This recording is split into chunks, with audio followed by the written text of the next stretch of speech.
All right, ready to ditch those well-worn tourist paths? Always up for an adventure. Where are we headed? This time we're diving deep into Cotonou, Benin. Ah, West Africa. I'm already intrigued. What makes Cotonou so special? Well, from the research you sent over, it seems like Cotonou is this incredible fusion of ancient traditions and modern energy. And it's more than just a quick stop, it's a window into the heart of the region. I'm picking up on that vibe too. Definitely not your typical visit the landmark kind of place. Exactly. So, first things first, how do we even get there? Your notes mention Kajahoun Airport, so direct flights are an option. Right, but Cotonou is also a major transportation hub. It's common for travelers to experience those overland journeys from Togo or Nigeria. Ah, so you're suggesting we really immerse ourselves in the region. No sanitized airport experience this time. Precisely. It's a chance to feel the pulse of West Africa as you travel, to really understand the connections that make Cotonou so unique. I'm all for that. Now, once we've landed and we're ready to explore, you specifically mentioned zemidjons. What exactly are we signing up for with those? Picture this. You weaving through Cotonou's bustling streets on a motorcycle taxi. Wait, motorcycle taxis, you're serious? Oh, absolutely. Zemidjons are like the lifeblood of the city. They're everywhere, zipping through traffic with an energy you won't find anywhere else. All right, color me intrigued, but maybe not for the faint of heart. You got that right. They're definitely an experience. An adventure in themselves, it seems. Now, after a day absorbing all that energy, where are we winding down? Well, your research highlighted a surprising range of accommodations, from charming boutique hotels to some seriously luxurious options. So, something for everyone. Absolutely. But the one that really caught my eye was the Maison Rouge, if you had a chance to look at it. Yeah. It seems to capture that intimate, personalized feel, almost like you're staying at a friend's place rather than a hotel. Oh, I see what you mean, like a taste of authentic Cotonou hospitality. Exactly. But then on the other end of the spectrum, there's the Novotel Orisha. Talk about modern opulence. It does have a completely different vibe. What's the story there? Well, Cotonou has this interesting relationship with global influences. Mm. It's a city that embraces its heritage while also evolving with the times. And Novotel seems to cater to those seeking a more internationally recognizable level of comfort. You know, those big-name amenities and all that. Right, a taste of luxury with that familiar feel. It's fascinating how a city can cater to such different experiences. It's all about finding the right fit for your travel style, right? Absolutely. Speaking of finding the right fit, your research on Cotonou's food scene was extensive. We need to talk about this street food, fine dining. You've covered it all. Well, I had to do my due diligence. And for a truly authentic taste of Benin, Ches Theo kept popping up. They're famous for their fufu and gobomedesi. Okay, those names alone have piqued my curiosity. Break it down for me. What are we talking about here? Picture this. Rich, flavorful stew, simmered to perfection. And it's served with fufu, this doughy base made from cassava or plantains. That sounds like a culinary adventure waiting to happen. All right, Ches Theo is officially on my list. You won't regret it. I trust you on that. But you also flagged Le Jardin, which seems to offer a completely different dining experience. What's the story with that one? Le Jardin is a nod to Cotonou's French colonial past. It's a beautiful blend of European elegance and Beninese hospitality. So a bit more on the refined side, perfect for a special occasion, perhaps. Absolutely. But if seafood is more your style and you're looking for a meal with a view, I have to recommend La Palmeraie. Okay, you had me at seafood. Tell me more. Imagine this. Fresh catches of the day, grilled to perfection, all while overlooking the vast expanse of the Atlantic Ocean. It's an experience that tantalizes all the senses. You really know how to set the scene. I can practically taste the ocean air already. But Cotonou's energy doesn't fade when the sun sets, does it? You made a point of highlighting the city's nightlife. Oh, absolutely. Cotonou comes alive after dark, but it caters to different rhythms. If you're looking for a high-energy clubbing experience, after 8 is the place to be. So that's where we go to dance the night away. Exactly. But if a more laid-back vibe is what you're after, La Place du Souvenir is perfect for unwinding with a drink and soaking up the local atmosphere. It's like choosing your own adventure, but for nightlife. So we've covered the flavors, the energy, but Cotonou's cultural side is equally captivating. You dove into its history, the architecture, and the Cotonou Cathedral immediately caught my eye. It's hard to miss. But what makes it so remarkable is the way it blends architectural styles. You'll find influences from Europe intertwined with local craftsmanship. A visual representation of Cotonou's history as a crossroads of cultures. Exactly. It's a beautiful testament to the city's ability to embrace different influences while still maintaining its own unique identity. A tangible reminder of that layered past. But then you have Dantokpa Market, which seems like a completely different experience altogether. Oh, Dantokpa is a sensory overload in the best way possible. Imagine a labyrinth of stalls, each one bursting with colors, aromas, and sounds. You'll find everything there, from vibrant textiles and intricate crafts to mountains of spices and fresh produce. So it's not just a market, it's an experience. Exactly. You go for the shopping, but you stay for the energy, the haggling, the chance to connect with the heart and soul of Cotonou. It sounds like a microcosm of the city itself. And speaking of unique experiences, you mentioned voodoo ceremonies in your research. That's not something you encounter every day. You're right, it's not. Voodoo is deeply intertwined with Beninese culture, and while you might not stumble upon a full-blown ceremony, you'll see evidence of it woven into everyday life. In what ways? You might find small shrines tucked away in corners, offerings left at crossroads, or even just hear snippets of conversations about traditional healers and spirits. So it's about being observant, noticing the subtle ways that belief system manifests itself. Precisely. It's about recognizing that for many in Cotonou, Voodoo isn't just a religion, it's a way of life. A reminder that travel is about understanding different perspectives, different ways of experiencing the world. Now, you didn't just confine yourself to Cotonou city limits, you also explored some nearby destinations. And Grand Popo caught my attention.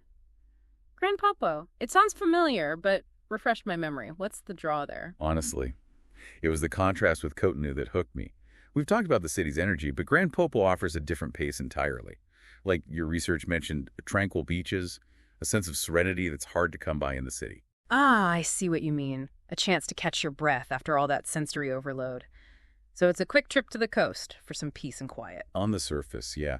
But it also got me thinking, this idea of balance the bustling city and the peaceful coast, is that duality reflecting something deeper in Beninese culture itself? Something to ponder, right? That's a really interesting point. Maybe you need both to truly appreciate the other. But then you also highlighted Ouida, and that seems to hold a much heavier significance. Yeah, no escaping that. Ouida's past. It's inseparable from the transatlantic slave trade. A sobering thought. Definitely not your lighthearted day trip. Visiting Ouida isn't about escaping to pretty scenery. It's about confronting this really difficult history head on. You even bookmarked the Ouida Museum of History, remember? Right. It's one thing to read about history, but I got the sense from your notes that Ouida really makes you feel it, like a visceral understanding of the slave trade's impact. Would you say that's accurate? 100%. Yeah. It's not about romanticizing the past. It's about bearing witness. The museum itself, the preserved slave trading posts, even just the Door of No Return monument, they don't shy away from those brutal realities. It's heavy stuff, definitely a somber experience, but vital if you're trying to truly grasp Benin's story. And maybe even a part of humanity's story that we just can't afford to forget. It sounds like Ouida is more than just a history lesson then. It's a chance for some serious reflection, maybe even a call to action for us now. Okay, shifting gears a bit here, your research also dug into more practical matters, like shopping. And you weren't kidding about Dantokpa Market being the place to go for souvenirs. But what's this I read about bartering being essential? Oh, it's not just about getting a good deal. It's part of the experience. Engaging with the vendors, putting those haggling skills to the test. It's an art form at Dantokpa, a chance to connect with the locals in a way you wouldn't expect. So come prepared with your game face on, ready to negotiate.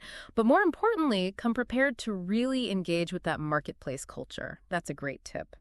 You also recommended checking out the Artisanal Center, especially for their collection of traditional masks. What makes those so special? It's the craftsmanship, the stories behind them. Each mask, it's like a work of art. Often they represent spirits, deities, ancestors.